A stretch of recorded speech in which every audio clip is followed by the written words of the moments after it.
Hello hello ఒక చిన్న విషయంతో మీ ముందుకొచ్చేసా. ఏదైనా వదులుకున్నంత ఈజీ కాదు కదా తిరిగి పొందడం. అందుకనే ఉన్నప్పుడే జాగ్రత్తగా చూసుకోవాలి. కొన్ని సార్లు ఎంత జాగ్రత్తగా ఉన్నా రుణం తీరిపోతే పోవాల్సిందే మనిషైనా వస్తువైనా. నేను గమనించిన ఒక చిన్న విషయం మీతో చెప్తాను. ఎక్కడ నాది నాది నాది అనుకుంటామో అదే మన నుండి జారిపోతూ ఉంటుంది. మనం ఒకరిని ప్రేమించడం, ద్వేషించడం అనేది మన మైండ్ ఆడే పెద్ద గేమ్ అంటాను నేనైతే. సింపుల్. మనం ఒకరిని ద్వేషించినంత మాత్రాన వాళ్ళు చెడ్డవాళ్ళని అర్థం కాదు. అలాగే ఒకరిని ప్రేమించినంత మాత్రాన వాళ్ళు చాలా మంచి వాళ్ళని అర్థం కాదు. వాళ్ళు ఇంకెవరికో ఇష్టమైన వాళ్ళు కావచ్చు, ద్వేషించబడే వాళ్ళు కావచ్చు. ఇంకొక విషయం ఏంటి అంటే, ఎవరినైనా ద్వేషించడం కంటే కూడా మనకు నచ్చకపోతే వదిలేయడం చాలా బెటర్. అక్కడి నుండి దూరంగా ఉండడం బెటర్, ఇంకా బెటర్. మన ద్వేషం, మన కోపం ఇవన్నీ కూడా ఎదుటి వాళ్ళ మీద ఎంత ప్రభావాన్ని చూపిస్తాయో ఆ విషయం పక్కన పడితే అవి మనల్ని ఎంతగా డౌన్ఫాల్ చేస్తాయో అన్నది చాలా చాలా ఇంపార్టెంట్ మ్యాటర్ అనమాట. నేనైతే ఇలానే అనుకుంటా. ద్వేషం, కోపం, ప్రేమ. ప్రేమ అని కూడా ఎందుకు అంటున్నానంటే, ప్రేమలో చాలా రకాలు ఉన్నాయిలేండి.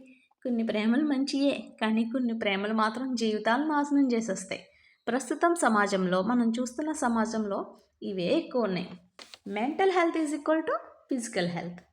మానసిక ఆరోగ్యం బాగుంటేనే శారీరక ఆరోగ్యం బాగుంటుంది. కొన్నిసార్లు మనకు బాగా దగ్గరైన వాళ్ళని ద్వేషించాల్సి వస్తుంది, వాళ్ళని కోప్పడాల్సి వస్తుంది. మరి ఇలాంటి వాళ్ళని ఎలా దూరం పెట్టాలి అని అనుకుంటున్నారా? మీ భావాలను చూపించలేము ఇలాంటి వాళ్ళ మీద.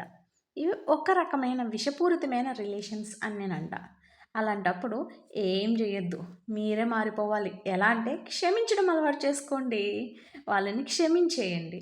ప్రేమించడం అలవాటు చేసుకోండి, అర్థమయ్యేట్టు చెప్పడం అలవాటు చేసుకోండి.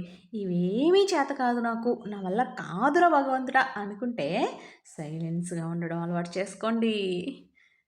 అంతే, సింపుల్. అవతలి వాళ్ళలో క్రిమినల్ యాక్టివిటీ లేనంత వరకు ఇలాంటివి మీరు చేయొచ్చు. కానీ వాళ్ళలో క్రిమినల్ యాక్టివిటీ ఉంది అనుకుంటే మాత్రం ఇవేమి చేయొద్దండోయ్. వాళ్ళని ఖచ్చితంగా దూరం పెట్టాల్సిందే. అంతే, వదిలేసుకోవడం బెటర్. వాళ్ళు ఎంత దగ్గర వాళ్ళైనా, ఎంత బ్లడ్ రిలేషన్ అని ఏదైనా సరే. ఓకే, మరి ఉంటాను. ఈరోజు మీతో చెప్పిన ముచ్చట్లు ఎలా ఉన్నాయి? నచ్చితే లైక్ చేయండి, సబ్స్క్రైబ్ చేయండి. ఇది ఉగాది రోజున కట్టుకున్న శారీ ఎలా ఉంది? నచ్చితే లైక్ చేయండి, కామెంట్ చేయండి, సబ్స్క్రైబ్ చేయండి. ఈ సంవత్సరం అంతా మీకు బాగుండాలి, నాకు బాగుండాలి.